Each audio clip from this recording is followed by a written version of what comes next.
Bonjour à toutes et tous et bienvenue dans le Collimateur, le podcast consacré aux questions de défense et aux conflits armés, un podcast associé au Rubicon, réalisé en partenariat avec le Centre des études de sécurité de l'IFRI et avec le soutien de la DGRIS du ministère des Armées. Je suis Alexandre Jublin et aujourd'hui pour parler de tarifs, de droits de douane et de sanctions, j'ai le plaisir de recevoir à nouveau Agathe Demaret, Senior Policy Fellow à l'ECFR, l'European Council on Foreign Relations, spécialiste notamment des sanctions économiques et financières dont vous avez fait une histoire et une analyse dans un ouvrage sorti il y a quelques années maintenant au Columbia University Press intitulé Backfire, dont vous étiez d'ailleurs venu parler à l'époque dans le podcast, il n'était pas encore sorti le bouquin à ce moment-là, donc bonjour, bienvenue à nouveau dans le Collimateur. Bonjour, merci beaucoup.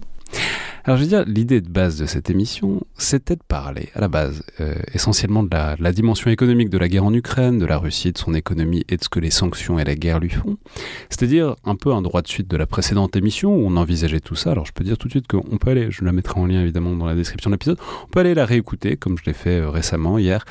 D'abord, c'est toujours très instructif de reprendre cette histoire longue des sanctions et ensuite, je dois dire qu'on ne faisait certes pas des prévisions très sauvages, mais enfin, on n'a pas l'air trop con en fait quand on la réécoute, ce qui est plus que ne peuvent en dire un certain nombre de gens sur ce sujet. Donc voilà, ça c'était l'idée de départ quand on a prévu l'émission, mais depuis qu'on a commencé à évoquer la chose, Trump est arrivé avec les plaies d'Égypte qui l'accompagnent et son cortège de gesticulations, notamment dans le domaine économique, que ce soit sous la forme de tarifs douaniers ou de sanctions ou de levée de sanctions. Et il me semble qu'il faut donc qu'on commence par là avant d'en revenir très directement à la Russie. Mais au fond, c'est quand même un peu la même chose, c'est-à-dire en quelque sorte la place de l'économie dans les relations entre grandes puissances et surtout sa dimension coercitive. C'est-à-dire la manière dont Trump et d'autres utilisent l'économie pour forcer leurs adversaires et leurs alliés, peut-être surtout leurs alliés d'ailleurs, on en reparlera, à se plier à leur volonté. Alors, on va entrer dans le détail. Je veux dire qu'on enregistre cette émission lundi matin et je confesse que j'aurais bien du mal à faire un tour d'horizon complet des mesures trumpiennes, entre celles qu'il a prises, celles qu'il a suspendues, celles qu'il a annoncées avec une date, celles qu'il a annoncées sans date. Et je pense que ce serait de toute façon parfaitement vain, parce que ça aura changé 20 fois d'ici la première diffusion de l'émission demain. Et dans le fond, je ne sais pas si c'est si grave. À ce stade, je pense qu'on peut dire que la confusion fait partie du dispositif pour le meilleur et pour le pire. Mais bon, pêle-mêle, il y a des droits de douane de 25% contre le Canada et le Mexique, mis en place, suspendus plusieurs fois, 10% contre la Chine, 25% plus ou moins annoncés contre les pays de l'UE, des droits réciproques contre tout le monde et des tarifs plus sectoriels ici et là. Donc, je pense que ce qu'on peut retenir, c'est que les droits de douane, il aime bien ça, il pense que c'est très utile. Mais justement, c'est un peu ma première question, de savoir ce que vous en comprenez et en pensez de ce logiciel trumpien où il a l'air de penser le monde en termes, disons, de flux de capitaux, où il faut vendre plus et récupérer plus d'argent que les autres parce que c'est comme ça qu'on s'enrichit un individu comme une nation, quoi. Alors en fait, je suis pas certaine qu'il y ait quelque chose à comprendre. Je crois que la pensée de Trump, essentiellement, c'est de se focaliser sur les déficits commerciaux. Il a une obsession totale pour les déficits commerciaux et effectivement, les États-Unis ont un déficit commercial vis-à-vis de leurs partenaires, mais uniquement pour les biens. Je crois que c'est une première chose à mentionner, c'est que pour les services, les États-Unis exportent énormément de services et ça, c'est plutôt un surplus commercial. Donc, le logiciel Trump, je ne suis pas certaine qu'il y ait beaucoup de choses à comprendre, mais lui, l'idée, c'est... Si on a un déficit commercial avec un partenaire, ça veut dire que ce partenaire se moque de nous, qu'il triche, qu'il ne joue pas selon les règles. Alors la question est évidemment celle des règles. C'est une pensée qu'on va qualifier de mercantiliste. Alors parmi les économistes, il y a assez peu d'économistes aujourd'hui qui sont mercantilistes. Et donc l'idée de Trump... Parce que le mercantilisme, je peux dire, on a 150 ans d'histoire du mercantilisme en politique économique, globalement de la fin du 18e jusqu'au milieu du 20e siècle. Bon, ça existe toujours ici et là, mais... ça fait souvent des catastrophes quand même. C'est-à-dire quand il y a des crises, c'est typiquement la crise des années 30, etc. Quand ça commence à mal se passer, tout le monde se referme. Et c'est là qu'on s'aperçoit que, c'est pas vrai partout, tout le temps pour tout le monde, mais globalement le libre-échange, ça permet de lisser les défauts de telle et telle économie. Et globalement, par le commerce international, et globalement ça permet qu'on s'en sorte tous un peu mieux que chacun de son côté. Ça, en tout cas, c'est le postulat de base. Et le mercantilisme, c'est l'idée inverse. Et donc, quand il y a une crise qui commence, tout le monde se referme. Et généralement, ça a tendance à empirer. C'est typiquement la Grande Dépression, quoi. Exactement. Et donc, l'idée de Trump, c'est que ceux qui étaient auparavant, et peut-être toujours des partenaires commerciaux, sont en fait des adversaires. Et quand on regarde, en fait, les tarifs douaniers que Trump a annoncés, clairement, il a pris la liste des pays avec lesquels les États-Unis avaient le déficit commercial le plus important, donc la Chine, le Canada, le Mexique, l'Union européenne. Et ça, ce sont les premières cibles de Trump. Donc on a vu tout un tas d'annonces. Alors comme vous le disiez, en fait, je ne suis pas certaine que ce soit très utile de refaire la liste parce que ça change tous les matins. Donc pour les personnes comme moi qui essayent de suivre à peu près ce que dit Trump, c'est bien parce qu'on se réveille tous les matins, on vérifie l'actualité. Ah d'accord, ok. Donc c'est assez difficile à suivre. Mais quand on regarde ces premières cibles, clairement, ce sont les pays avec lesquels les États-Unis ont un déficit commercial. Et je le redis, pour les biens, parce que Trump a l'air d'oublier qu'il y a aussi des services dans la balance commerciale. Et également les pays, alors ça c'est pour les droits de douane dits réciproques, on pourra en reparler. Donc Trump veut imposer des droits de douane réciproques, c'est-à-dire quand un pays a des tarifs douaniers plus importants, lui il voudrait imposer les mêmes. Alors par contre, si les autres pays ont des tarifs douaniers moins importants, là on n'a pas l'impression que Trump veut faire de la réciprocité, ce qui est assez intéressant. Et donc son idée en fait c'est toujours... si on a un déficit commercial avec vous, c'est que vous jouez pas avec les règles, vous essayez de tricher et dans les termes de Trump, c'est vous essayez de nous entuber. Ça, on peut dire, c'est marrant, je suis tombé aujourd'hui même sur un podcast de Philippe Corbet qui s'appelle Zeitgeist. Philippe Corbet qui est l'ancien correspondant de RTL à New York et qui est ancien rédacteur en chef du service politique de BFM d'ailleurs, qui fait un podcast là-dessus et qui montre bien que c'est une obsession de Trump depuis les années 80. C'est-à-dire c'est un truc sur lequel il s'est calé depuis les années 80 et il n'a pas arrêté depuis de dire la même chose. Ça lui vient à droite à gauche de l'ancien patron de Chrysler, etc. Enfin bon, c'est pas des idées... C'est des idées notamment qui viennent du monde de la manufacture automobile, puisque c'est vrai que c'est des industries qui, en termes de compétitivité, ont eu un problème, notamment dans les années 80. Alors d'abord avec... excellent podcast de Philippe Corbet, donc, que je recommande vivement. D'abord avec les voitures japonaises, puis ensuite désormais les voitures chinoises. Donc il y a cette idée quand même qui, dans certains secteurs... On va faire tout de suite le truc un peu charitable avec Trump, et pas totalement fausse, qu'il y a un déséquilibre, notamment dans les droits de douane, et qu'il y a un certain nombre de pays qui peuvent vendre leurs biens aux États-Unis sans être beaucoup taxés, alors que les États-Unis, souvent, sont bien plus taxés. La Chine, c'est un bon exemple de ça. Mais aussi, soit dit en passant, l'Europe, par exemple pour les voitures. Alors en fait, ça dépend. Et je crois que ce qui est intéressant, c'est... de ne pas nécessairement regarder que des cas particuliers, mais si on regarde le tarif douanier moyen quand on le pondère en fonction des flux commerciaux, c'est-à-dire que, par exemple, si 1% du commerce, c'est des noisettes et 99% des automobiles, on va pondérer 99 et 1% dans le calcul. Quand on regarde le tarif douanier moyen américain, on est à 2,2%. Donc c'est faible. Pour entrer aux États-Unis, c'est-à-dire les taxes douanières que les importateurs américains payent, parce que je suis sûre qu'on va venir ensuite, mais les personnes qui vont payer ces tarifs douaniers, c'est bien les entreprises américaines, donc ça va probablement avoir un effet délétère sur l'économie américaine. Donc les États-Unis, 2,2%, l'Union européenne, 2,7%, donc on n'est pas beaucoup plus élevé, le Japon, 1,9%, et en fait c'est à peu près dans la moyenne des économies développées. Les économies en voie de développement, je pense notamment à l'Inde, ont des tarifs douaniers plus élevés. Et en fait, ce que ça reflète, c'est le fait que les tarifs douaniers peuvent, selon la théorie économique, mais Trump n'a pas l'air de s'intéresser beaucoup à la théorie économique. Non, ça, bon. Ouais. on a du mal à voir en fait la justification en termes de théorie économique dans ses actions. En fait, les tarifs douaniers peuvent être justifiés ou en tout cas avoir un fondement dans 3 cas assez particuliers. Le premier cas, ça va être la sécurité nationale, c'est assez logique. Si on est en guerre, ça paraît plus logique de produire des produits critiques, stratégiques sur place, sur notre sol, plutôt que de dépendre d'autres fournisseurs. La deuxième catégorie où on peut se dire les tarifs douaniers ont un sens, c'est le fait de faire émerger des champions nationaux, donc dans certains secteurs, par exemple de haute technologie. Et le troisième moment où les tarifs douaniers peuvent être justifiés, c'est la protection d'industries naissantes. Et ça, c'est particulièrement intéressant pour les économies en voie de développement. Mais là, en fait, ce que Trump fait, ça ne répond à aucune de ces catégories, en fait. C'est des tarifs douaniers un peu, ça tire dans tous les sens. Comme diraient les Américains, ils tirent d'abord et ils ciblent ensuite. Donc on a du mal à voir la justification. Et comme vous le disiez, dans tous les cas, le commerce international, quand on part sur des idées mercantilistes, généralement ça se termine plutôt mal.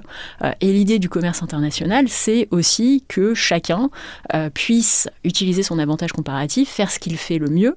Et quand les entreprises américaines importent, donc quand elles font du commerce, en fait, il peut y avoir 2 raisons. La première raison, ça peut être que les produits étrangers sont plus compétitifs, donc ça coûte moins cher, ou alors c'est qu'ils sont de meilleure qualité. Il y a toujours une bonne raison, quelque part. Donc, quelque part, l'économie américaine en bénéficie, parce que si on ajoute des tarifs douaniers, les produits qui étaient moins chers vont devenir plus chers, les produits qui étaient de meilleure qualité seront toujours de meilleure qualité, mais ils coûteront plus cher. Alors là, je vais suivre, toujours un peu me faire l'avocat du diable, mais c'est vrai, c'est en même temps aussi difficilement audible dans, par exemple pour l'électorat trumpien, c'est-à-dire il y a un fait quand même de la mondialisation et du libre-échange qui est que il y a une classe de super riches qui a émergé, un 0,1%, voire un 1% qui a émergé grand gagnant de ce libéralisme, pendant que les classes moyennes et ouvrières ont des revenus réels qui ont stagné, voire diminué comparativement. Et donc ça, c'est notamment les professions ouvrières, des gens qui sont dans des usines qui, pour le coup, ont grandement pâti à l'échelle microéconomique, c'est-à-dire à l'échelle de la filière, de la compétition internationale. Et donc, c'est des gens qui se retrouvent soit sur le carreau, soit en tout cas dans un sentiment, dans une situation de déclassement au moins relatif, et donc qui voient pas ce commerce international comme un bienfait à l'échelle, en tout cas à leur échelle, et voire à l'échelle nationale, quoi. Alors, ce sentiment est tout à fait réel. Maintenant, la question est de savoir si la mondialisation, c'est un bouc émissaire. Est-ce que c'est la véritable raison de ce déclassement ? Et en fait, quand on regarde les tarifs douaniers de Trump, il y a des bonnes raisons de croire que ces tarifs douaniers vont rendre les choses encore pires pour les classes les moins aisées. En fait, parce que quand on regarde la situation, les tarifs douaniers de Trump, qu'est-ce qu'ils vont faire ? Ils vont augmenter le prix des importations américaines, puisque ce sont les importateurs américains qui vont les payer. Et on a en fait pas mal de données. Donc ça va augmenter les prix aux consommateurs, donc typiquement ces gens-là. Exactement. Après, la promesse corollaire trumpienne, c'est oui, mais vous allez voir, du coup, tout le monde va relocaliser et on va recréer des filières industrielles. Et c'est plutôt dans cette deuxième partie de trucs à double détente que ça va pas le faire, quoi. Alors, ça va vraiment pas le faire. En fait, si on regarde, donc les importateurs vont payer des tarifs douaniers. On a plein de données des premières guerres commerciales de Trump qui montrent qu'à la fin, c'est le consommateur qui paye, c'est l'inflation. Et il y a des très bonnes études, notamment du Peterson Institute for International Economics, qui montrent que le ménage médian américain peut s'attendre à payer 1 200 $ en plus sur ses produits qu'il achète par an. Donc 100 $ par mois. Et en fait, l'impact va être encore plus important pour les ménages les moins aisés qui dépensent proportionnellement plus de leurs revenus sur les biens. Donc les ménages les moins aisés vont être encore plus pénalisés.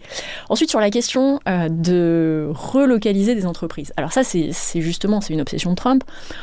En fait, quand on parle aux entreprises, l'idée générale de la façon dont elles espèrent s'en sortir en fait, des 4 années à venir, c'est plutôt de dire on va faire le dos rond.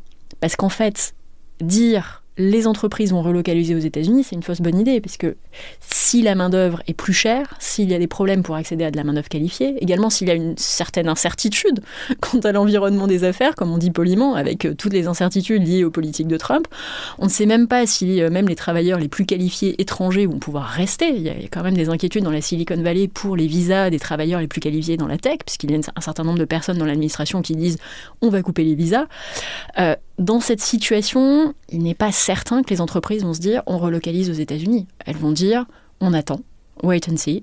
Trump, ce sera 4 ans très difficiles à passer, mais on n'est pas convaincu qu'il faille relocaliser aux États-Unis. Et donc il y a une véritable dichotomie entre la volonté de Trump et la relocalisation aux États-Unis. Et puis même s'il y a une relocalisation aux États-Unis, ces produits coûteront plus cher. Donc est-ce que les ménages les moins aisés seront dans une meilleure situation ? Honnêtement, c'est absolument pas sûr. En tout cas, c'est pas ce qu'on a vu durant les premières guerres commerciales. C'est absolument pas ce qui s'est passé. On n'a pas eu d'afflux important d'entreprises qui se sont dit c'est formidable, finalement on va produire aux États-Unis du Made in America. Oui, d'autant qu'il y a un facteur dont on va évidemment reparler, c'est l'incertitude et le flou, et que si on veut, rappelons que les entreprises, on en reparlera parce que c'est un des problèmes, elles agissent pas par bonté de cœur ou par principe, elles agissent avec des estimations de bénéfices à venir corrélées à un taux de certitude, et que plus on met d'incertitude, plus ça rend difficile le calcul. Mais on va en reparler. Justement, pour parler, là on a un peu le principe. Maintenant sur le process, qu'est-ce que ça fait, toutes ces annonces là ? Je peux préciser que par ailleurs vous avez travaillé à une époque à la direction du Trésor, donc vous voyez ce que c'est un peu d'être, disons, l'acteur public de l'implémentation de politiques commerciales et de politiques économiques publiques. C'est-à-dire, là, il les a annoncés, il les a supprimés, il annonce des trucs, etc. Concrètement, est-ce que ça se traduit par quelque chose ? Quel est le temps de latence ? Quel est le délai avant que tout ça, les gens payent vraiment des droits de douane ? Enfin, voilà. Globalement, est-ce que ça fait quelque chose pour l'instant, à part l'incertitude et la panique pour les marchés, et est-ce que ça peut être mis en œuvre, ou est-ce que de toute façon, c'est des trucs avec des lancements de 3, 6, 9 mois, quoi ? Alors pour la Chine, c'est déjà en place. La Chine, là, c'est 20%. Il avait annoncé 10%, je crois que c'était effectif le 4 février.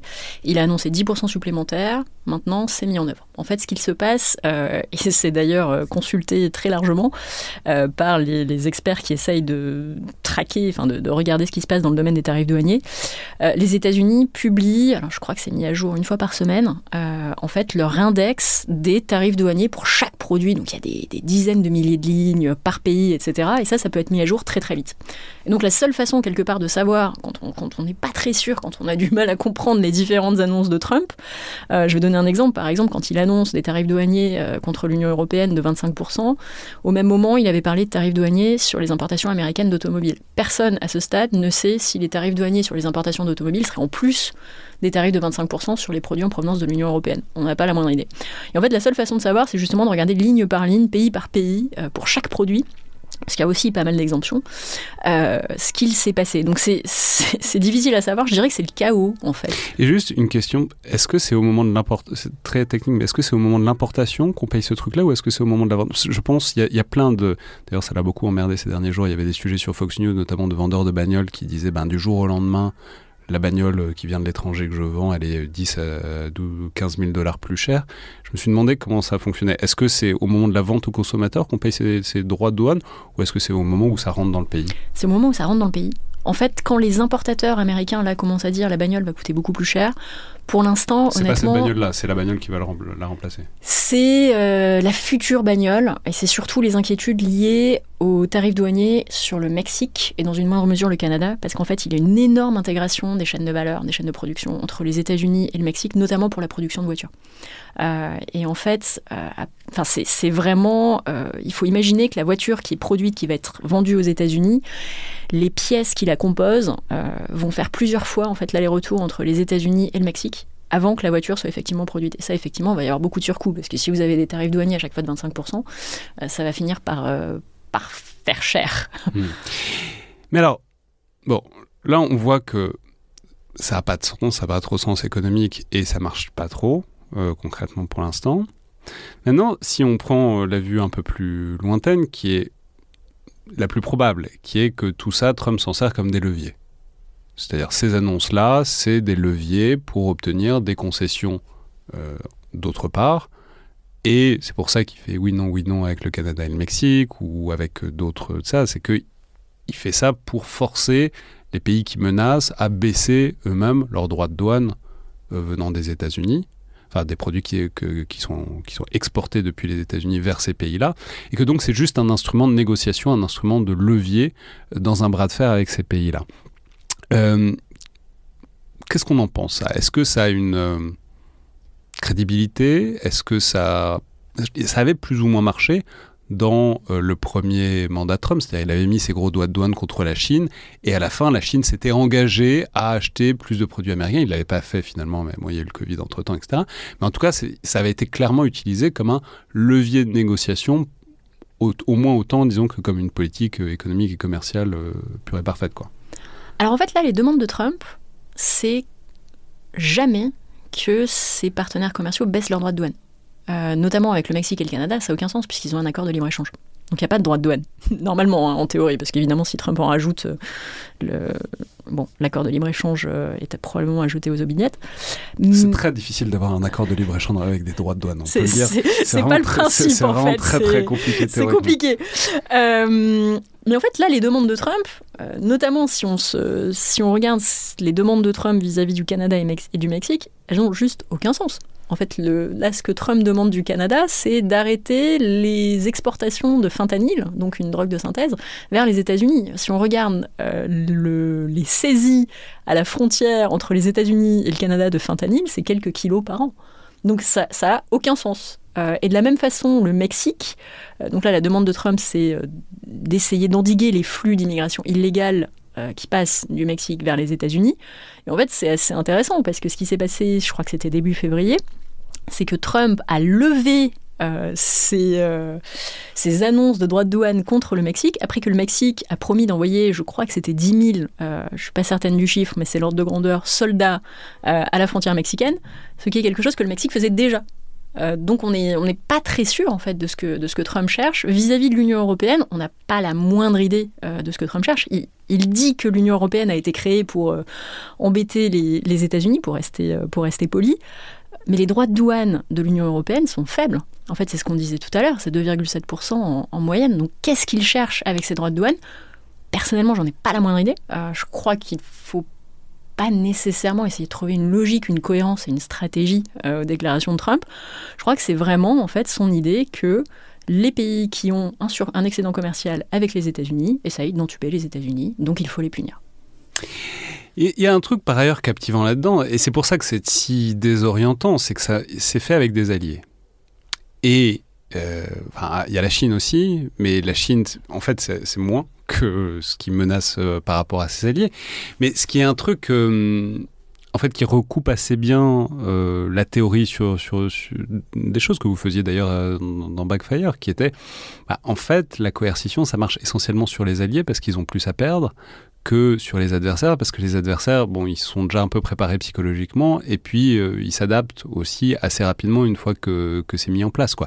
Et du coup, c'est ça qui est très perturbant, c'est qu'ils tapent contre les alliés, mais en fait, l'idée c'est qu'en fait, il n'y a que contre les alliés qui peut taper, parce que les autres, ça fait pas grand-chose. Exactement, et en fait, quand on regarde ce qu'a fait la Chine depuis les premières guerres commerciales, depuis même avant les premières guerres commerciales, en fait, la Chine, c'est quelque part l'inventeur du dérisking. Le dérisking, c'est un peu le mot clé en ce moment dans pas mal de cercles économiques. L'idée, c'est de réduire les dépendances économiques vis-à-vis de la Chine. Alors, je pense que là, aujourd'hui, on commence aussi à parler de dérisking vis-à-vis des États-Unis, donc de réduire les dépendances, de réduire les vulnérabilités vis-à-vis des économies dont on est les partenaires. Donc, globalement, l'idée, c'est qu'on continue à échanger, mais l'idée, c'est qu'on n'ait pas besoin absolument d'échanger. Exactement. Qu'il n'y ait pas des choses pour lesquelles on n'a pas d'alternative au cas où ça se passe mal commercialement. Par exemple, si on a une pandémie mondiale, c'est pas forcément une super bonne idée de dépendre des masques qui arriveraient de la Chine. La Chine, c'est aussi un très très gros producteur d'antibiotiques avec l'Inde. Est-ce que c'est une super bonne idée qu'une grande partie de notre approvisionnement en antibiotiques arrive de ces pays ? Pas nécessairement, en fait. Donc, l'idée, c'est de faire du dérisking. Et en fait, quand on regarde ce que la Chine fait, la Chine, c'est un petit peu l'inventeur du dérisking. Parce qu'entre 2005 et 2024, par exemple, donc en l'espace de 20 ans à peu près, les exportations vers les États-Unis, avant c'était 11% du PIB chinois, maintenant c'est juste 3% du PIB chinois. Donc ce que la Chine a fait, c'est qu'elle a réduit sa dépendance vis-à-vis des États-Unis comme marché à l'export. Et à la place, la Chine a essayé de développer des nouveaux partenariats commerciaux, notamment avec les pays en voie de développement, pour justement réduire cette dépendance, pas que vis-à-vis des États-Unis, vis-à-vis de toutes les économies occidentales, en fait, fondamentalement. Côté européen, effectivement, nous, c'est plutôt la surprise, parce qu'on ne s'attend pas à ce qu'un allié fasse ça contre l'Union européenne.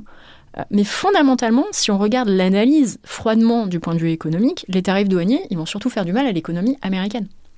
Parce qu'en fait, comme c'est les importateurs américains qui les payent, ce que ça va faire, c'est augmenter l'inflation. Et par rapport à votre question de tout à l'heure aussi sur l'impact des tarifs douaniers pour l'instant, on voit quand même le sentiment, à la fois des ménages américains, mais également des entreprises américaines, à décrocher.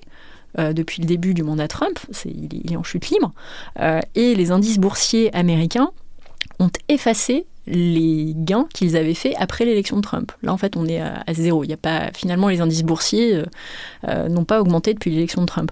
Parce que, après l'élection de Trump, les milieux d'affaires se sont dit Trump va lever toutes les régulations, etc. Parce que exactement, c'est pas ouais. Et après, là, c'est un peu les lendemains qui déchantent. Et quand on regarde, en fait, ce que disent les milieux d'affaires américains, ils commencent à avoir une certaine inquiétude. Parce qu'en fait, eux, ils ont deux options. Ils ont soit on absorbe des surcoûts, donc ça veut dire que les bénéfices vont diminuer, soit on passe tout ça aux consommateurs, mais c'est pas forcément idéal non plus. Donc au final, si on regarde de la perspective des alliés, je crois qu'il y a une vraie dichotomie là dans les discussions en fait en Europe. On dit, et on entend beaucoup, on est ciblé, ça va nous faire du mal, etc.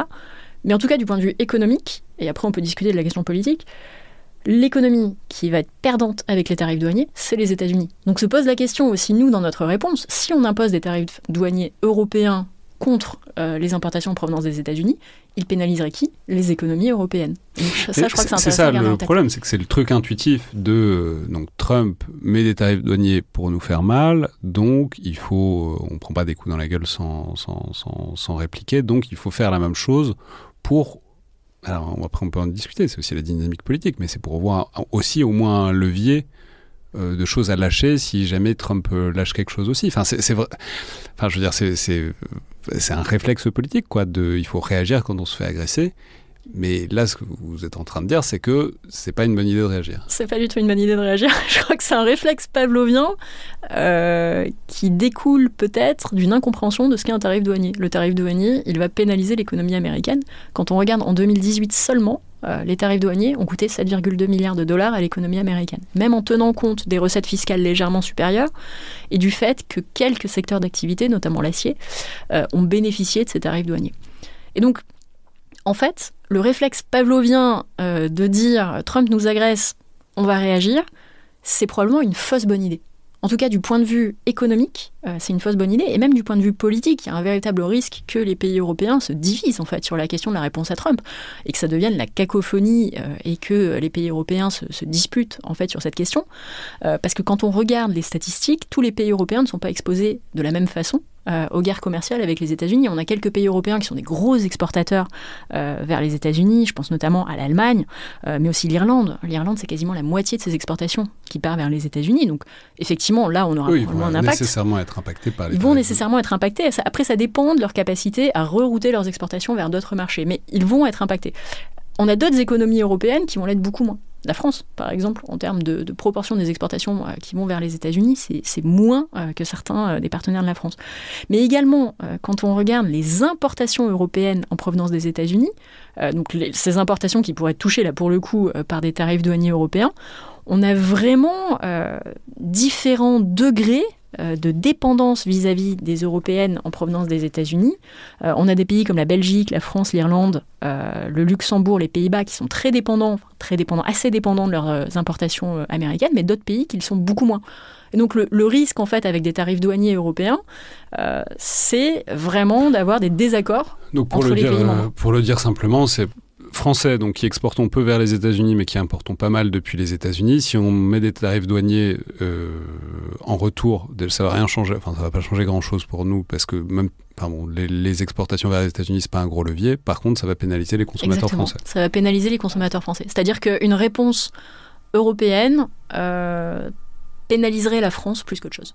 Alors c'est pour ça que le truc qui est envisagé, c'est plutôt des tarifs ciblés, c'est-à-dire des droits de douane ciblés. C'est ce qu'on avait déjà essayé de faire pendant le premier mandat de Trump, avec l'idée de jouer plutôt sur la politique interne de Donald Trump, enfin sur les équipes politiques internes. On a fait une émission avec David Caillé il n'y a pas très longtemps, où on disait ça, que de toute façon avec les populistes, les seuls leviers, ils sont en politique intérieure, puisqu'en politique extérieure, ils ont des idées assez vagues. Bon, bref. Et c'est ce qu'on avait fait, donc, premier mandat Trump, avec, je crois me souvenir des droits de douane, notamment pour le Bourbon du Kentucky, pour taper Mitch McConnell. Mais globalement, c'est-à-dire les endroits d'où viennent les électeurs trumpiens, et d'où viennent éventuellement les électeurs qui peuvent influer sur des sénateurs ou des représentants qui peuvent être leviers pivots. Bon, le problème là, c'est que Trump, il a l'air de s'en foutre de tout, mais au-delà de ça, qu'est-ce que vous en pensez, disons, de cette idée d'avoir des rétorsions, mais des rétorsions ciblées ? Alors, des rétorsions ciblées, c'est probablement une bien meilleure idée que des rétorsions sur à peu près tout, justement parce qu'à nouveau, c'est le consommateur européen qui va payer la facture à la fin. Également dans un contexte où un certain nombre de secteurs d'activité européens, je pense notamment à l'Allemagne, quand même subit une concurrence importante en provenance de la Chine. Enfin, on n'est pas exactement dans une situation économique tout à fait florissante. Donc est-ce que c'est le moment de se tirer une balle dans le pied ? J'en suis pas certaine. L'idée de faire une riposte ciblée est probablement une bien meilleure idée. Maintenant, à nouveau, on a beaucoup de données des premières guerres commerciales avec Trump, et en fait, ça marche pas. En fait, les électeurs de Trump, donc dans ces États républicains, si on cible le Bourbon, on pourrait cibler aussi les Harley-Davidson. En fait, tout un tas de produits où, d'une part, les tarifs douaniers n'auraient pas d'impact sur les entreprises européennes, auraient un impact sur les consommateurs européens, mais on espère que les consommateurs européens pourraient avoir des produits de substitution. On n'est pas tous obligés de boire du Bourbon ou d'acheter une Harley-Davidson. Il y a quand même des alternatives. Mais en fait, on voit que ça ne marche pas.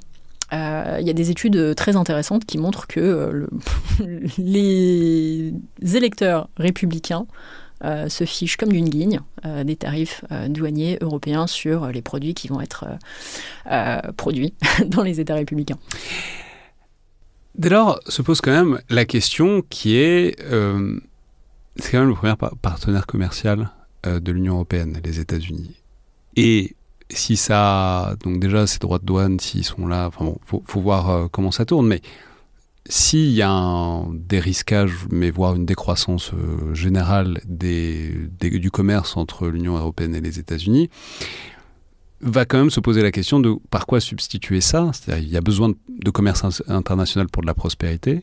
Donc si le commerce international ne vient plus avec les États-Unis, en gros, ma question, c'est comment on fait pour ne pas se jeter dans les bras de la Chine pour compenser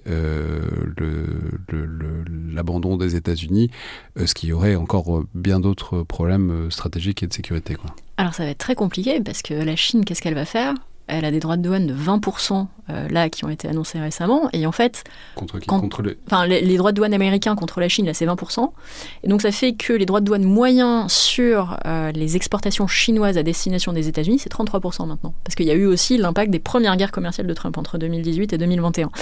Que va faire la Chine dans ce contexte ? Elle va continuer à faire ses opérations de dérisking, mais elle va probablement essayer de redoubler d'efforts pour investir sur le marché européen.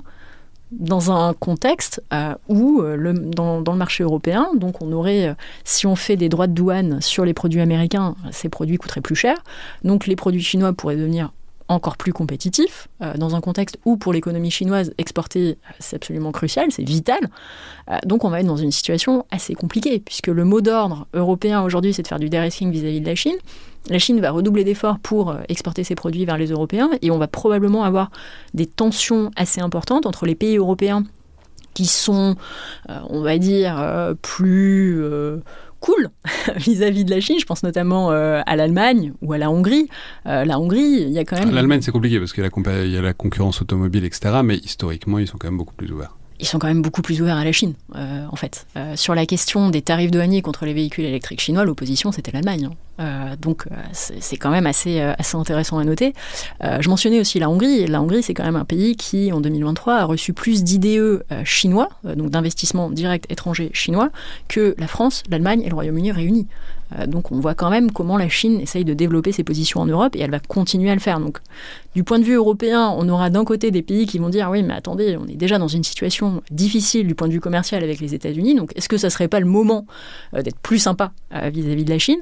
Et après on aura d'autres pays, je pense notamment aux pays baltes, à certains pays de l'Est, mais aussi la France quand même, où il y a eu un certain tournant dans la politique commerciale vis-à-vis de la Chine récemment, qui vont dire non, c'est pas forcément le bon moment pour devenir plus sympa vis-à-vis de la Chine. La question, c'est l'autonomie stratégique européenne, c'est produire en Europe, c'est la question de la croissance de la productivité européenne et d'essayer de développer aussi notre marché intérieur. Parce qu'il y a une statistique qui est intéressante, il y a une étude du FMI qui montre que... Pour se limiter les coûts vis-à-vis des États-Unis et pas se lancer dans les bras de la Chine, la solution, c'est nous-mêmes. La solution, c'est nous-mêmes. De toute façon, on est tout seul dans la bataille, en fait. Et il y a une étude très intéressante du FMI qui montre que les barrières pour le commerce, les barrières informelles, pour le commerce entre les pays de l'Union européenne, c'est équivalent à un tarif douanier de 44%. C'est-à-dire pour les échanges, je veux dire, entre la France et l'Espagne, par exemple. Il n'y a pas de tarif douanier dans l'Union européenne. Il n'y a pas de tarif douanier, mais par exemple, vous allez avoir des difficultés à passer une frontière, vous allez avoir différentes barrières réglementaires, vous allez avoir différents régimes pour des contrats publics. En fait, tout un tas de barrières informelles qui ne sont pas supposées être là. C'est équivalent à un tarif douanier de 44%. Ça, c'est quand même beaucoup plus élevé que ce que Trump fera. Enfin, je pense. On peut jamais avoir des certitudes avec lui, mais c'est probablement beaucoup plus élevé que ce que Trump fera vis-à-vis de l'Europe. Donc 44% pour les biens, 110% pour les services. Donc, il y a un certain nombre d'économistes européens qui disent aujourd'hui, et je suis assez d'accord avec ça, quelque part, on n'a pas grand-chose à attendre des États-Unis, certainement pas grand-chose à attendre vis-à-vis de la Chine. La solution, c'est peut-être de travailler sur nos propres faiblesses. Donc la question du marché intérieur, la question du financement de l'innovation, la question de la croissance de la productivité. En fait, on peut dépendre que de nous. Donc est-ce que c'est pas le bon moment de saisir quelque part l'opportunité que Trump nous donne de prendre des décisions qui étaient impensables politiquement il y a encore quelques mois ou quelques années pour faire des réformes pour une plus grande intégration européenne. Et ça, d'un point de vue français, on vous dira ça va amener à une égalisation des niveaux de vie, ce vers quoi on ne va pas gagner, nous. C'est-à-dire que ces barrières réglementaires, elles permettent de limiter de la concurrence. Elles permettent de limiter la concurrence. On est très fort en France pour faire des barrières non officielles, évidemment, contre les pays notamment d'Europe de l'Est. C'est à la fois un filon politique depuis plus de 30 ans, depuis Maastricht au moins, et c'est complètement assumé, et ça fait partie de notre politique commerciale, avec l'idée une idée assez trumpienne, au demeurant, il faut qu'on garde ces trucs-là chez nous, parce que sinon, notre niveau de vie va baisser, parce que tous ces Européens pauvres de l'Est, on ne peut pas faire face à la concurrence. Mais en fait, c'est pas vrai. En fait, toutes les études économiques montrent que l'intégration va plutôt bénéficier à tout le monde. Et on ne peut que se réjouir que les Européens de l'Est, enfin, si on va dans les pays baltes aujourd'hui, c'est quand même assez hallucinant le degré de développement et d'amélioration du niveau de vie au cours des 20 années passées. Mais surtout, l'intégration économique, elle va bénéficier à tout le monde.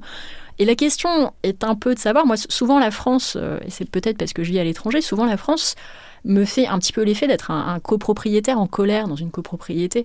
Vous savez, la personne un peu grincheuse, qui a des idées bien arrêtées sur tout un tas de sujets. Ça a certainement été le cas sur la question de l'accord de libre-échange avec les pays du Mercosur en Amérique latine récemment. Je ne suis pas certaine que la France marque des points quand elle fait ça. Quand on parle à tous les autres pays de l'Union européenne, il y a une certaine lassitude vis-à-vis de certaines positions françaises qui vont être assez arc-boutées sur la protection de certains secteurs, notamment le secteur agricole, même quand ça va avoir des effets délétères sur l'ensemble de l'Union européenne. Donc je crois que on ne se rend pas forcément service, en fait, quand on a ces positions. L'agriculture, c'est un cas intéressant parce qu'on peut argumenter, et c'est d'ailleurs ce que font les Français, que c'est un enjeu de souveraineté et que c'est un enjeu assez vital de souveraineté de maintenir ses compétences, en tout cas ce truc-là, même à bout de bras, même en le subventionnant massivement, que c'est plus important de garder ce secteur même pas rentable que de mettre des échanges avec l'Amérique latine ou avec autre chose, sans même parler des considérations écologiques, etc., parce que c'est ce qui permet de maintenir un tissu qui peut nous être utile et que si on le perd, on ne sait pas comment si on peut le retrouver. Mais en fait, il n'est pas vraiment question de le perdre. Quand on regarde les quotas qui sont prévus dans l'accord de libre-échange avec le Mercosur, on parle de... Alors, le chiffre, je crois que c'est 2 ou 3 hamburgers par an, et par personne qu'on importerait, et par Européen. Donc on n'est vraiment pas sur une question de laisser les importations en provenance du Mercosur. Je crois que c'est 2 filets de poulet et 3 hamburgers par an. Si c'est pas les chiffres exacts, c'est vraiment l'ordre de grandeur. On n'est pas sur une invasion de produits en provenance du Mercosur qui aurait un impact totalement délétère sur le secteur agricole français. Donc je crois que il y a parfois dans les débats un manque d'intérêt pour ces détails. Et souvent des positions presque réflexes pavloviennes. Mais quand on regarde, en fait, il y a eu des études d'impact très intéressantes qui ont été réalisées par la Commission européenne et par des économistes indépendants. L'accord de libre-échange avec le Mercosur, sur une base nette, parce qu'effectivement, il y a toujours des perdants, il y a toujours des gagnants, mais sur une base nette, il aurait un impact positif sur les économies européennes. Alors maintenant... mais ça revient un peu sur les États-Unis. Enfin, ça, je l'ai dit, c'était l'idée de base de l'émission, c'était de parler de la Russie. Mais parce que, et ça revient un peu à ce qu'on disait tout à l'heure, c'est que les sanctions, ça marche bien sur les alliés, et sur les ennemis, c'est beaucoup plus incertain. Donc ça nous amène à ouvrir tout le chapitre Russie, puisque c'est aussi une des perspectives, c'est à ce qu'a l'air de vouloir Donald Trump à l'heure actuelle, c'est une normalisation des relations, donc politiques, diplomatiques, mais aussi économiques et commerciales avec la Russie. Ce qui est, voilà, ça fait plus de 10 ans qu'il y a des sanctions envers la Russie, donc c'est un sujet, quoi. D'abord, peut-être, est-ce qu'on peut revenir sur qu'est-ce qu'on a fait à la Russie depuis 2022 et puis au-delà depuis 2014, c'est-à-dire c'est quoi ces sanctions exactement qu'on a, puisqu'on dit tout le temps qu'on a fait plein de trucs, mais on continue à importer du pétrole et du gaz russe, et on continue à subventionner d'une certaine manière l'effort de guerre russe, donc... En gros, quelles ont été la nature des sanctions économiques contre la Russie ? Alors, il y a 2 façons de voir les sanctions économiques contre la Russie. Il y a la question des stocks et il y a la question des flux. Sur la question des stocks, ce qu'ont fait les pays occidentaux à partir de 2022, c'est qu'ils ont gelé à peu près la moitié des réserves de change de la Banque centrale de Russie. Donc à peu près 300 à 350 milliards d'euros. Donc ça, globalement, c'est le trésor de guerre qui venait de la vente d'hydrocarbures, notamment. Non, pas vraiment. Enfin, oui et non. Oui et non. Ouais. En gros, c'est les liquidités, l'argent qu'avait la Banque de Russie, qui était sur diverses places financières parce qu'elles étaient libellées avec des monnaies étrangères. Et ça, au moment de l'invasion, on les a pas confisquées tout à fait, mais on les a gelées. Alors, en fait, les exportations russes d'hydrocarbures elles vont alimenter les réserves de change de la Banque centrale de Russie, oui, mais également, et surtout en fait auparavant, le fonds souverain russe. Et on y reviendra parce que c'est toute la question des recettes fiscales russes. Les réserves de la Banque centrale de Russie, et en fait toutes les banques centrales du monde ont des réserves de change, ça va être des investissements, voilà, par exemple dans des obligations émises par des pays européens. Et donc pour financer la dette de la France. Pour financer la dette de la France, en partie, justement, et la France a quand même été pas mal à la manœuvre sur ces questions. Et en fait, une partie de ces réserves ont été gelées.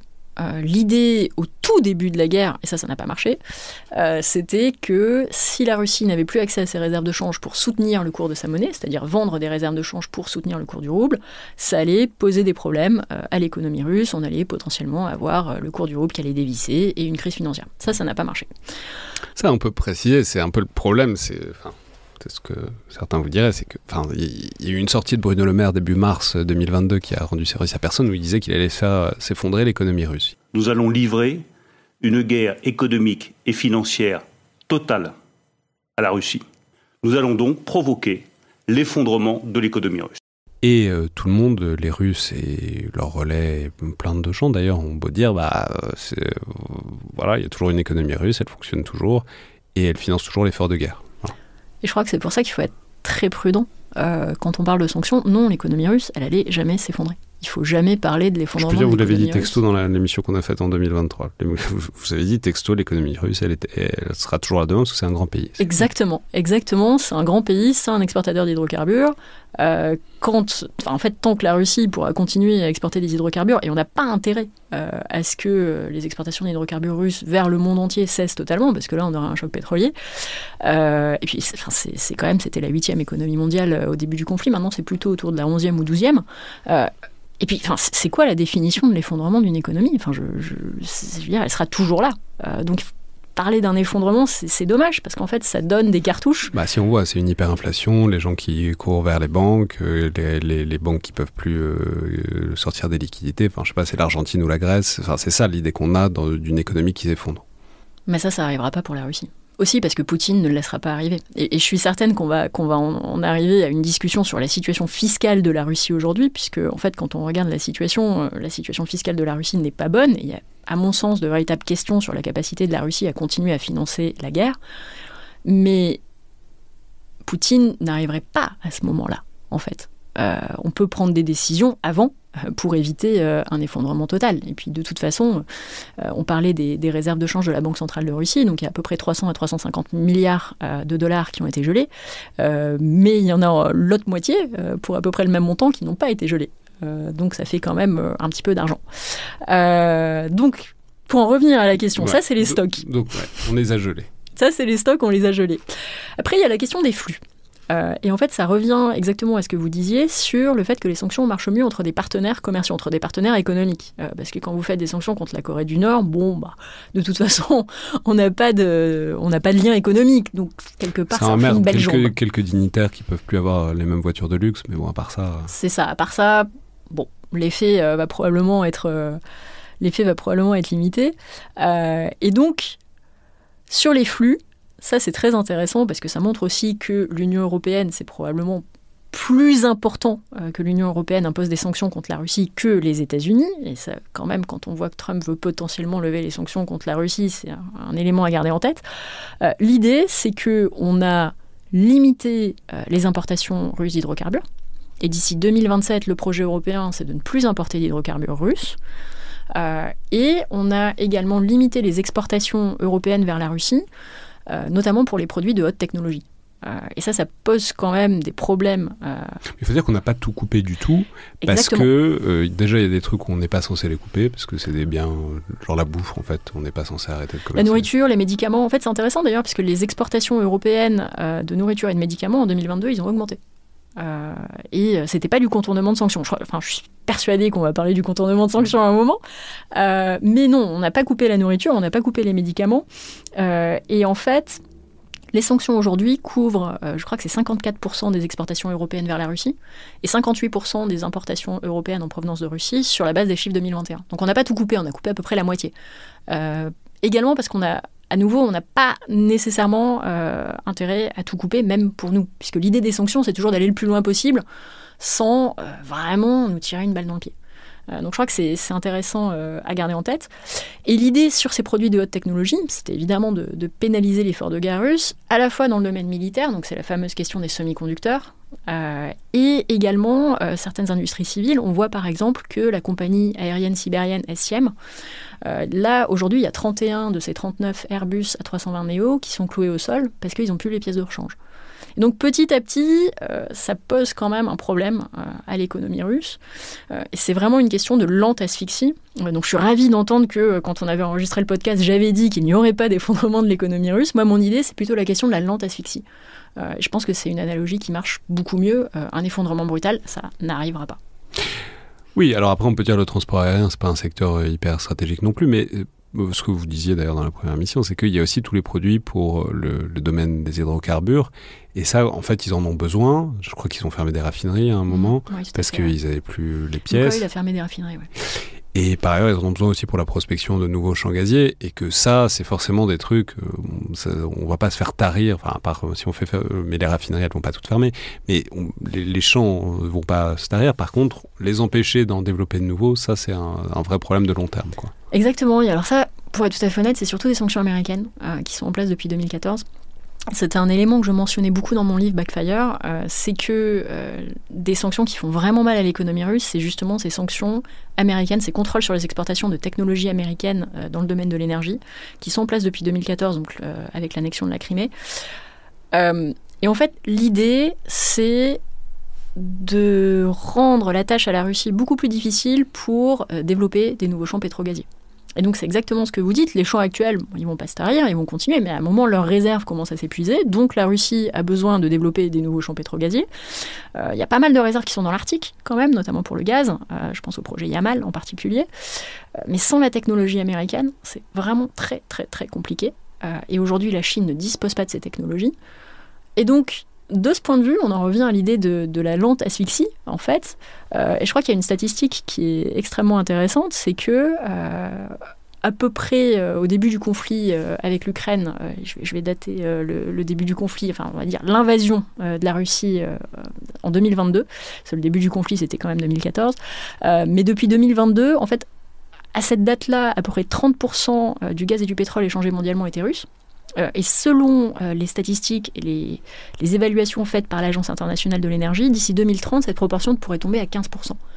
Donc il y a quand même une véritable question, et ça c'est vraiment dû aux sanctions, et il y a quand même une véritable question pour la Russie de conserver son statut de grande puissance énergétique, et également de manne financière liée aux exportations d'hydrocarbures. Et alors, du coup, ça pose là, évidemment la question de... parce qu'on en a beaucoup fait, à raison, sur les contournements. Mais alors, mentionnons que tout ça sont des sujets qui ne sont pas neutres, parce que vous avez d'ailleurs écrit un article là-dessus, sur le fait que déjà la Russie fait des stats, notamment des stats économiques, une arme de guerre. C'est-à-dire, on sait que c'est pas tout à fait une démocratie pure et parfaite, avec beaucoup de transparence, y compris pour la Banque centrale. Mais donc, ils manipulent les statistiques, ça, on le sait, c'est un fait. Et par ailleurs, ils ont un intérêt narratif extrême à laisser entendre que tout se passe bien et que c'est les Européens ou n'importe qui globalement le G7 qui se tire une balle dans le pied, parce que ils n'ont pas arrêté de le répéter. D'ailleurs, le répéter tellement que ça montrait bien que c'était peut-être un peu douteux. Ça fait peut-être un peu plus mal que ce qu'ils disent, parce que sinon ça. Ils le répéteraient peut-être moins souvent. Ouais. Mais donc, il y a quand même, on a vu un contournement des sanctions avec des trucs hyper on the nose, quoi, enfin très hyperboliques, quoi, je crois que c'est les trafics entre l'Allemagne et le Kirghizistan qui sont multipliés par 13 à partir de 2022. Voilà, en se demandant, forcément on se dit que c'est un mécanisme de contournement pour continuer à vendre à la Russie. Il y a l'Arménie aussi, il y a la Turquie, qui sont, on sait, des plaques tournantes de ce contournement des sanctions. Voilà, qu'est-ce qu'on peut en dire sur ces mécanismes de contournement et la manière dont ils ont réussi à tempérer en tout cas les dommages pour l'économie russe? Alors, le contournement de sanctions, ce n'est pas une surprise. Je crois qu'il faut être très très clair là-dessus. Et en fait, on le sait, je crois qu'on en avait parlé dans le précédent podcast. Le contournement de sanctions, c'est une donnée. Il faut s'y attendre. Et je crois que c'est ce qu'on avait vu quand Napoléon avait imposé le blocus continental sur les importations en provenance du Royaume-Uni, donc durant les guerres napoléoniennes. Je crois que c'était 1804, mais je me trompe peut-être. Et en fait, il y avait eu des mesures de contournement par l'économie britannique. Je crois que c'est important de le garder en tête. Une économie qui est placée sous sanction va toujours chercher à s'adapter à la sanction. Et il y aura toujours aussi des entreprises qui vont être intéressées pour faire du contournement de sanctions parce que c'est quand même une activité très lucrative. C'est la possibilité de vendre beaucoup plus cher, évidemment, puisqu'il y a un circuit supérieur, il y a un risque aussi supérieur, donc voilà. Exactement. Et donc, quelque part, s'il y a du contournement de sanctions, ça montre que la sanction marche pas si mal, parce que sinon déjà on n'aurait peut-être pas besoin de la contourner, et si la Russie avait effectivement accès à tout ce dont elle a besoin, elle n'aurait pas besoin de faire des circuits de contournement de sanctions. Alors, effectivement, j'aime beaucoup la façon dont vous avez introduit la question. La Russie a fait des statistiques une arme de guerre, donc personnellement, je n'utilise plus les statistiques russes, en tout cas sur la croissance, qui me semble être d'une qualité assez douteuse. C'est vraiment une arme de guerre, et tout le narratif russe, c'est de dire non seulement les sanctions ne marchent pas du tout, mais en plus, elles pénalisent les économies européennes plus qu'elles ne pénalisent la Russie. Bon. Sur la question du contournement de sanctions, je crois que c'est intéressant de regarder des chiffres. Alors, quand on n'utilise pas les statistiques russes, c'est un petit peu compliqué, mais on peut regarder les chiffres de toutes les autres économies du monde, en fait. C'est-à-dire qu'au lieu de regarder les statistiques commerciales russes, qui de toute façon sont aujourd'hui secret défense, ce qui, venant d'un pays qui n'est pas exactement une démocratie, est généralement le signe que tout va mal, quand on commence à cacher des statistiques, c'est ce qu'avait fait la Chine aussi récemment sur la question du chômage des jeunes. Bon, les chiffres étaient alarmants, soudain ils n'ont plus été publiés. Quand on regarde les statistiques commerciales de l'ensemble des autres pays du monde, la première chose qu'on peut voir, on n'a pas encore les chiffres pour 2024, mais on a ceux de 2023, c'est que les importations russes de technologies de pointe en provenance de l'ensemble des pays du monde ont chuté d'environ 30 à 40% par rapport à leur niveau d'avant-guerre. À un moment où la Russie a probablement besoin de plus de technologies de pointe, parce qu'elle fait la guerre, justement. Et donc c'est bien évident que cette chute de 30 à 40% n'est pas suffisante pour arrêter l'effort de guerre russe, mais ça fait quand même probablement assez mal, et c'est pas trivial, une chute de 30 à 40% des importations russes de produits de haute technologie. Et on mentionnait tout à l'heure, donc il y a eu Lukoil qui a dû fermer des raffineries, faute de pièces détachées, donc SIM également, sa flotte d'Airbus est quand même en mauvaise posture, donc on voit quand même qu'il y a un impact, et que la population doit voir cet impact aussi. Après, la deuxième question, c'est exactement celle que vous mentionniez, c'est le fait que la Russie paye plus cher aujourd'hui pour importer des produits de haute technologie. Et là, c'est vraiment intéressant de regarder les statistiques commerciales de la Turquie, qui est une plaque tournante assez bien connue pour le contournement de sanctions, en tout cas en 2022-2023. Ça a quand même beaucoup chuté, les flux commerciaux entre la Turquie et la Russie récemment. Mais ce qu'on a vu quand on regarde l'année 2023, alors les chiffres sont disponibles pour le premier semestre, mais il n'y a pas de raison de penser que ces chiffres ne seraient pas valables pour l'ensemble de l'année. Le prix médian des exportations turques vers la Russie a augmenté de 80% au cours du premier semestre 2023, alors que vers les autres destinations, c'est 19% de hausse. Donc on peut se dire que la Russie paye quand même des prix anormalement élevés. Il y a des intermédiaires qui prennent une sacrée commission. Et donc en fait, quelque part, c'est exactement l'objectif des sanctions, c'est de rendre plus difficile le fait pour la Russie d'accéder à ces technologies, et par ailleurs, elle les paye plus cher. Mais tout le monde, enfin les Russes ou les pro-russes vous diraient qu'ils ont de la réserve. C'est-à-dire ils ont toujours des gros revenus d'hydrocarbures qui peuvent leur permettre de payer plus cher parce que c'est une machine à cash durable, quoi. Alors justement, ils n'ont plus beaucoup de réserves. Quand on regarde en fait les réserves liquides, mais alors bon, maintenant les statistiques depuis quelques semaines sont plus publiées, mais les réserves liquides du fonds souverain russe, elles ont chuté de 60% depuis le début de la guerre. Et là, la Russie a vendu plus de la moitié de ses réserves d'or, également du fonds souverain. Donc ça va être la question de la situation fiscale de la Russie. J'y reviendrai dans une seconde. Sur la question du Kyrgyzstan, des exportations européennes vers ces pays qui ont très nettement augmenté. Alors oui, effectivement, c'est entre l'Allemagne et le Kyrgyzstan, ça a augmenté par un facteur 13 entre 2021 et 2023, les exportations allemandes vers le Kyrgyzstan. Donc on peut se dire assez légitimement, c'est du contournement de sanctions, et ça en est probablement. Simplement, je crois que c'est intéressant de ne pas regarder des taux de croissance à partir d'une base faible, c'est important de regarder en valeur. Et ces exportations allemandes vers le Kyrgyzstan en 2023, c'était 800 millions de dollars. Pour donner un ordre de grandeur, les importations russes de produits de haute technologie en 2021, c'était 34 milliards de dollars. Depuis l'Allemagne. Dans l'ensemble, de l'ensemble du monde. Mais donc, on voit bien que ces flux, et c'est ce qu'ont montré tout un tas d'études, ne suffisent pas à compenser, en fait, la perte des flux commerciaux directs entre l'Union européenne et la Russie. Et de la même façon, on a l'Arménie, plus 150% entre 2021 et 2023. C'est 546 millions de dollars d'exportation de l'Union européenne vers l'Arménie dans la même année. Donc on est sur des flux extrêmement limités qui sont probablement pas de nature à faire une différence macro pour la Russie. Autre argument, c'est que la Chine les soutient. Et ce qui est vrai, il y a un soutien, il y a un alignement assez net de la Russie et de la Chine, et que la Chine, c'est devenu la première économie du monde. Voilà, qu'est-ce qu'on en fait de ça ? Alors en fait, là aussi, c'est intéressant de regarder les chiffres en valeur, et pas que avec les taux de croissance.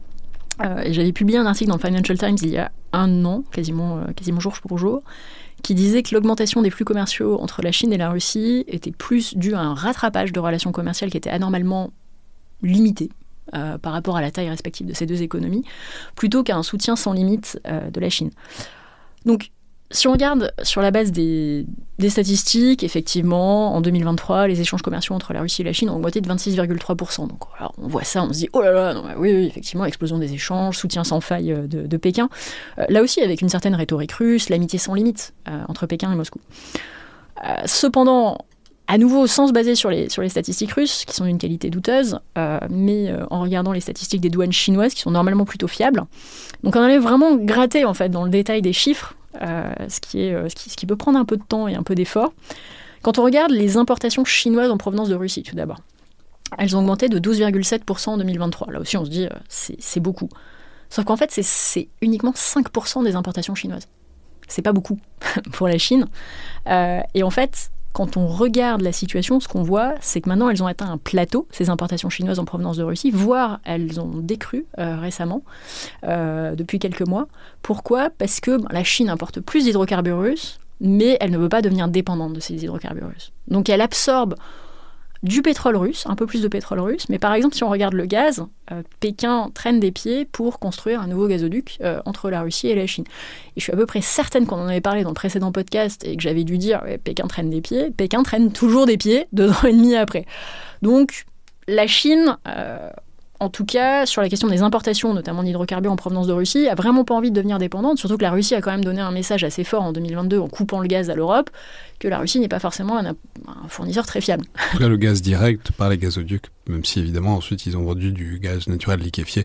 Alors, je ne vais pas faire toute l'histoire de la flotte fantôme, mais en gros, ils réussissent à vendre leur gaz par des bateaux qui sont pas on ne sait pas très bien d'où il vient, et tout le monde est assez content de faire semblant de ne pas voir ce qui se passe, parce que ça permet aussi de maintenir les prix du pétrole pas trop.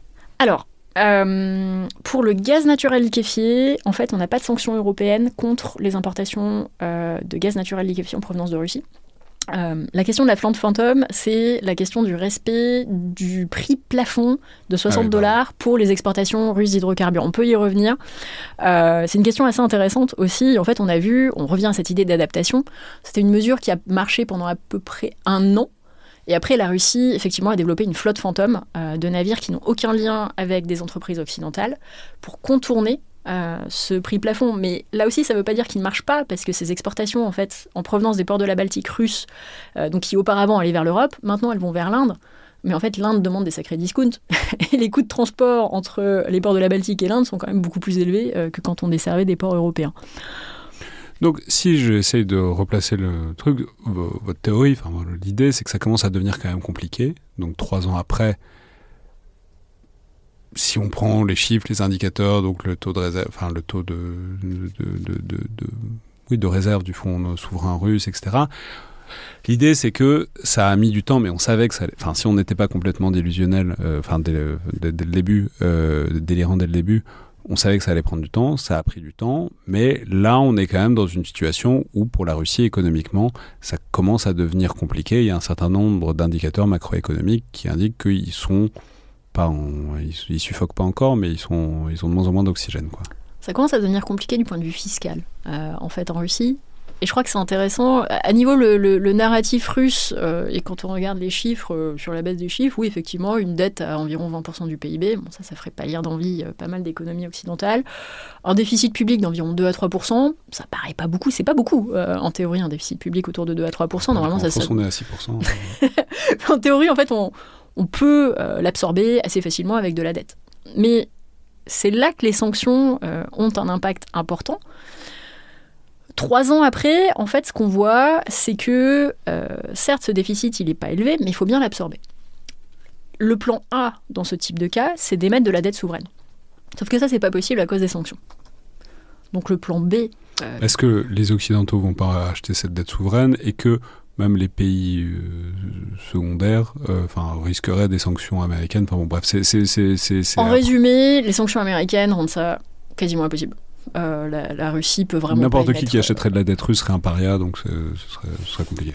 Alors, du point de vue technique, la Russie ne peut pas émettre de dette souveraine en dollars.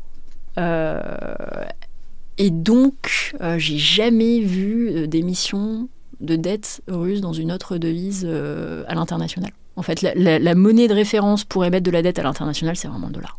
Donc, ils sont obligés de faire autrement. Ils sont obligés de faire autrement. Et donc, au départ, ils ont demandé aux banques russes. C'était la deuxième idée, c'était le plan B.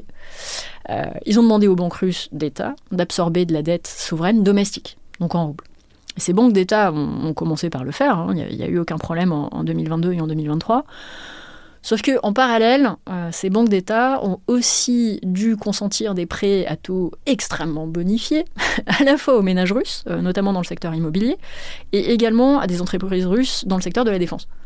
Donc là, aujourd'hui, les banques russes, elles ont quand même une montagne de dettes. Elles ont acheté beaucoup de dettes souveraines russes, elles ont fait beaucoup de prêts à tout un tas de personnes en Russie. Et en fait, ce qu'on a vu à partir de fin 2024, du 4e trimestre 2024, c'est qu'elles ont commencé à arrêter d'acheter de la dette souveraine russe. Et c'était assez intéressant. Il y a eu des enchères pour de l'émission de dette souveraine russe qui ont dû être annulées, quand même. Donc ça a dû être un peu difficile à avaler. Vous faites une enchère, vous imaginez que les banques russes vont venir l'acheter, parce que c'est ce qu'elles ont toujours fait. Pas de preneur, en tout cas au taux d'intérêt que la Russie consentait à payer. Bon, donc qu'est-ce qu'on fait dans cette situation? On fait ce qu'à peu près tout le monde ferait, on tape l'épargne. Donc ça, c'est le plan C. Donc on est déjà dans une situation un petit peu dégradée. Et sur le papier, effectivement, c'est une stratégie qui a du sens, puisque la portion liquide, c'est-à-dire qu'on peut liquider facilement, qu'on peut vendre facilement du fonds souverain russe, représentait à peu près 110 milliards de dollars d'actifs au début de la guerre. Donc ça laisse le temps de voir venir. Sauf qu'au bout de 3 ans, en fait, ce qu'on voit aujourd'hui, mais à nouveau, on n'a plus accès à ces statistiques, ce qui est probablement un signe qu'il y a quelque chose qui ne va pas très bien, ces réserves liquides ont chuté d'environ 60%. Maintenant, la Russie a commencé à vendre de l'or. Et là, la situation devient de plus en plus compliquée, parce que quand on regarde ce qui s'est passé, ne serait-ce que sur le mois de janvier 2025, le déficit des comptes publics au cours du seul mois de janvier était 40% supérieur à la cible annuelle. Donc là, à mon avis, il y a dû quand même avoir quelques signaux d'alarme qui ont été tirés à Moscou, parce que si la Russie continue à ce rythme-là, en 3 mois, les réserves du fonds souverain seraient épuisées. Et là, il n'y a pas de plan D. Enfin, en tout cas, c'est difficile d'imaginer un plan D.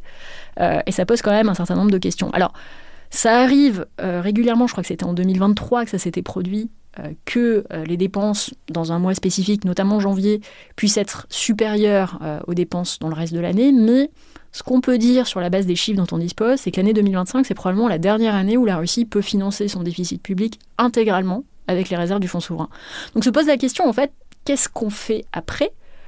Et il me semble que c'est un paramètre qui pourrait permettre d'expliquer peut-être la volonté et les velléités de Vladimir Poutine aujourd'hui de négocier avec Trump. C'est tout simplement que le financement de la guerre, il y a des questions qui vont se poser, en tout cas, disons vers la fin de l'année 2025, parce que la guerre coûte cher.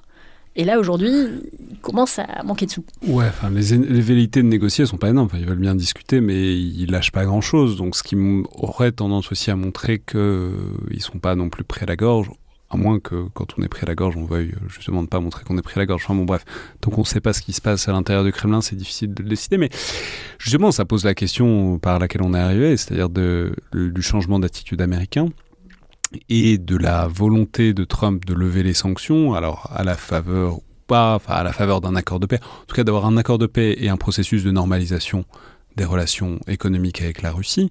Ça, c'est clair, c'est déclaré de sa part. Comment dire, qu'est-ce que ça ferait, dans quelle mesure ça sauverait est-ce que ça sauverait la Russie, pour le dire comme ça? Et face à ça, est-ce que nous, on peut faire quelque chose en tant qu'Européens, puisque vous le disiez, on a quand même des échanges importants avec la Russie, on a un levier aussi, on a un vote dans ce truc-là. Mais en même temps, si la Russie a la Chine et les États-Unis qui ont des relations normales avec elle, on peut aussi dire que les Européens, ça ne va pas aller chercher très loin. Enfin, je ne sais pas.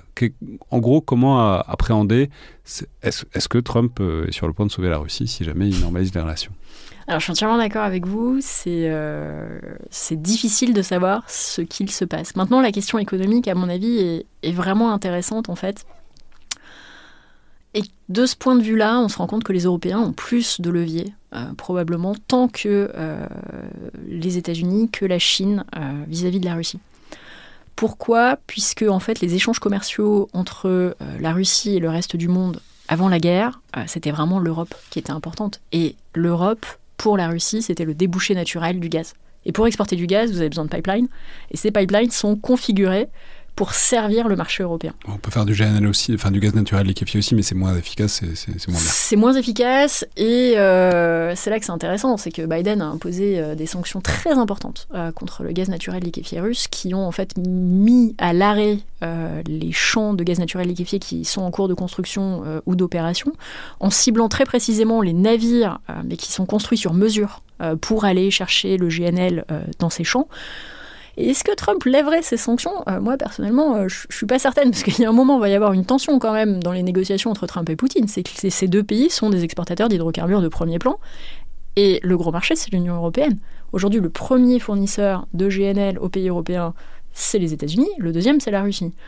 Donc, je crois que, quand on parle d'accord de paix, alors je ne suis même pas sûre qu'accord de paix soit le bon terme, mais quand on parle de normalisation effectivement des relations entre les États-Unis et la Russie, ce dont Trump parle, c'est pas nécessairement de lever les sanctions dans le domaine de l'énergie, parce que si c'est un homme d'affaires qu'il veut faire des deals, ce serait quand même lever les sanctions qui pénalisent son principal concurrent. Ce dont Trump parle, c'est plutôt d'un retour des entreprises américaines vers la Russie. Mais alors là, c'est vraiment une chimère, parce qu'en fait, les entreprises américaines en Russie, elles étaient très peu présentes avant le début du conflit. Et quand on parle à des entreprises américaines, elles n'ont pas particulièrement envie d'investir sur le marché russe, où l'économie est atone, pour rester poli, et être assez généreuse, et avec un climat des affaires assez peu fiable. Et donc, j'en reviens à l'idée, c'est plutôt les Européens qui sont vraiment importants, parce que les échanges entre la Russie et l'Union européenne, c'était 40% environ des exportations russes et des importations russes, c'était avec les pays de l'Union européenne. Et donc tant que les pays de l'Union européenne maintiennent leurs sanctions, et donc il y a une véritable question, est-ce qu'on maintiendrait les sanctions ? Et le mois de juin sera important, parce qu'en fait le renouvellement des sanctions, c'est tous les 6 mois à l'unanimité, et la prochaine échéance c'est au mois de juin. On a probablement du poids dans ces questions-là. Alors oui. Et inversement, est-ce qu'on peut monter encore en gamme ? C'est-à-dire, parce qu'on, on l'a dit tout à l'heure, mais les entreprises ont une relation au principe de politique internationale, une sensibilité, disons, assez limitée. Et il y a des entreprises européennes qui sont parties. Il n'y en a pas énormément. Il y en a plein qui sont restés. Il y en a plein qui ont fait le dos rond en disant oui, peut-être qu'on va partir, etc. Généralement, elles ne sont pas parties. Elles continuent à faire des affaires en Russie. Est-ce qu'on peut monter en gamme là-dessus sur toutes ces entreprises européennes qui continuent à faire du business et qu'on pourrait peut-être avec profit s'il s'agit de peser, ça c'est une manière c'est encore un truc qu'on a sous le coude. Alors effectivement, la plupart des entreprises occidentales, 60% sont restées en Russie. Il y en avait à peu près 1300. Quand on retraite en fait les chiffres, il y a des chiffres très intéressants qui ont été publiés par la Kiev School of Economics sur les entreprises qui sont parties, qui sont restées et celles qui ont annoncé un départ. Quand on retraite les chiffres et qu'on regarde les entreprises qui continuent à recevoir des revenus en Russie, on se rend compte que sur les 1308 entreprises occidentales qui faisaient des affaires en Russie avant le début de la guerre, il y en a à peu près 60% qui sont restés. Le contingent est surtout européen. En fait, c'était les entreprises américaines, c'était à peu près 20% de ce chiffre. Donc quand même assez faible, c'était surtout des entreprises européennes. À mon sens, le véritable levier qu'on aurait au sein de l'Union européenne, une interdiction pour les entreprises européennes de faire des affaires en Russie, ça me semble difficile à envisager politiquement. La question, c'est plutôt celle des canaux financiers. Parce que pour faire des affaires, vous avez vraiment besoin de banques. C'est ce qu'on avait vu en fait après la levée des sanctions contre l'Iran. On voyait que les banques internationales, malgré la levée des sanctions, restaient frileuses vis-à-vis des circuits financiers de faire des transactions avec leur contrepartie iranienne. La question des banques... Ça, c'est parce que les banques, c'est tout un poème par ailleurs. On en parlait dans le premier épisode. C'est parce qu'il y a ce qu'on appelle l'overcompliance, c'est-à-dire les banques n'aiment rien tant que de ne pas prendre de risques. Et donc, il y a aussi, même quand on lève les sanctions, souvent, elles restent frileuses et fébriles. On peut mentionner que c'est pas sans parallèle avec le secteur de la défense aujourd'hui, où même aujourd'hui on a levé plein de restrictions et plein de trucs pour que le secteur privé finance le secteur de la défense. Il y en a plein qui continuent à pas le faire parce qu'ils disent on sait jamais, etc. On peut se prendre un risque pour rien. Enfin bon, bref, il y a eu un vrai truc avec le secteur. Les banquiers n'aiment pas du tout prendre des risques, en tout cas là-dessus. Et donc, il y a une inertie qui reste folle, quoi. Il y a une inertie très importante. Et en fait, les banques qui faisaient des affaires avec la Russie ou qui sont restées en Russie, c'est des banques européennes. Donc là, on a probablement plus un effet de levier, de jouer aussi sur cette frilosité du secteur financier. Et personnellement, même si on imaginait un scénario de levée totale des sanctions occidentales vis-à-vis de la Russie, ce qui paraît être un scénario, à mon avis, assez peu plausible à nouveau, puisque sur la question américaine, la question des sanctions sur le secteur énergétique russe, quand même, je vois pas Trump faire ça. Et sur la question européenne, là, j'espère en tout cas qu'on aurait des mesures qui resteraient en place. La question, ce serait vraiment celle du secteur financier. Et là, c'est vraiment les Européens qui ont les cartes en main avec les entreprises qui auraient besoin de circuits financiers. Et ça, c'est surtout des banques européennes. Mais donc, pour résumer, vous ne voyez pas un trinôme Russie, Chine, États-Unis non, je vois pas ça. D'autoritaires et s'entendre sur le dos, enfin s'entendre ensemble, et les Européens peiner avec leurs principes de droit et de morale à côté. Alors en fait, je crois qu'il y a deux paramètres pour répondre à la question. Le premier paramètre, c'est que Trump parle d'accord de paix, mais je crains que Trump ait une attention assez limitée aux détails. Et je ne le vois pas à nouveau prendre des mesures qui bénéficieraient au secteur énergétique russe au détriment des entreprises américaines. Donc de ce point de vue, un rapprochement entre les États-Unis et la Russie sera probablement incomplet. Et après, pour la question du triangle, l'idée, à mon sens, effectivement, il y a beaucoup de théories et on n'en sait rien, serait plutôt pour les États-Unis, entre guillemets, de s'occuper de la Russie, de s'occuper de ce problème pour pouvoir mieux se concentrer sur la Chine. Puisque quand on regarde, en tout cas c'était les stratégies de défense américaines, la Russie était un problème immédiat de court terme, mais la vraie question pour les États-Unis, ça reste la Chine. Et quand on regarde, c'était intéressant parce que quand je préparais notre discussion ce matin, quand on regarde le seul pays pour l'instant où Trump a effectivement imposé des droits de douane, donc malgré ses gesticulations, les déclarations, le machin truc bidule, c'est la Chine. C'est les 20%, 2 fois 10% vis-à-vis de la Chine. Et quand également on parle à Washington avec un certain nombre de contacts, il y a quand même un consensus bipartisan vis-à-vis de la Chine, avec en ligne de mire la question de Taïwan et d'un potentiel conflit autour de Taïwan, qui par ailleurs mettrait les Européens dans une situation difficile. Si en plus ça pète à Taïwan, c'est difficile de faire des sanctions à la fois contre la Russie et contre la Chine et de se dérisquer par rapport aux États-Unis. C'est compliqué. Et c'est pour ça qu'il faut aussi se préparer à ce type de scénario. J'avais écrit un policy brief pour le CFR justement il y a environ 6 mois sur la question de qu'est-ce que voudrait dire un conflit autour de Taïwan pour nous, Européens, quels seraient nos leviers. Je pense, j'avais écrit ce policy brief avant l'accession de Trump au pouvoir, mais si on imagine que les États-Unis réagiraient et entreraient en conflit, donc effectivement c'est une hypothèse de travail. À ce stade, Avant, c'était une relative certitude, désormais, c'est une hypothèse de travail. Désormais, c'est une hypothèse de travail, effectivement, avec Trump, encore que, en fait, on n'en sait rien. Vraiment. C'est pas les déclarations du moment, mais bon. Enfin, c'est pas dans le sens des déclarations du moment, mais bon, ça part dans tous les sens. Donc, Exactement. Mais en tout cas, sous une administration américaine, en tout cas sous l'administration Biden, ça aurait été une hypothèse assez forte. Et je crois que c'est important pour nous, Européens, de comprendre que si on a des militaires américains déployés là-bas, on serait sous une pression américaine phénoménale de faire des sanctions vis-à-vis de la Chine. Et rien que pour ça, ça vaut le coup quand même de réfléchir à ce type de scénario. Et en fait, c'est intéressant parce qu'on en revient à nos discussions vis-à-vis de la Russie. Le levier commercial européen vis-à-vis de la Russie, il est très important. Je reviens à cette statistique, c'était à peu près 40% des échanges commerciaux de la Russie, c'était avec l'Union européenne avant la guerre. Et en fait, quand on regarde la Chine, le levier européen, ça serait potentiellement aussi les questions commerciales. Parce qu'en fait, la Chine, c'est une économie qui a besoin des exportations, aussi tout simplement pour des questions de stabilité interne.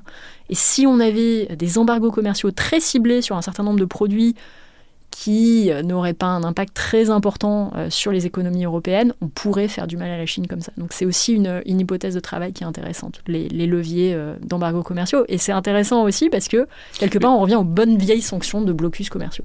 Oui, mais du coup, si à un moment on ne fait plus de commerce ni avec la Russie, ni avec la Chine, ni avec les États-Unis, c'est bien compliqué, mais donc la solution, c'est soi-même, quoi. Exactement. La solution, c'est nous. De toute façon, la solution ne peut que venir de nous. On est tout seul, là, dans la bataille. Merci beaucoup, Agathe de Marnay. Merci beaucoup. Je rappelle donc votre livre Backfire qui est sorti il y a 2 ans maintenant.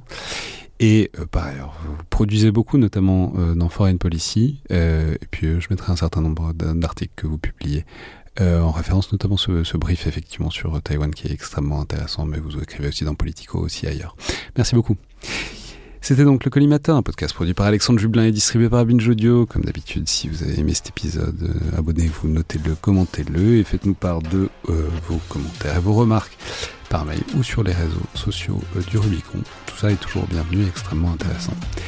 Merci à toutes et tous et à la prochaine fois.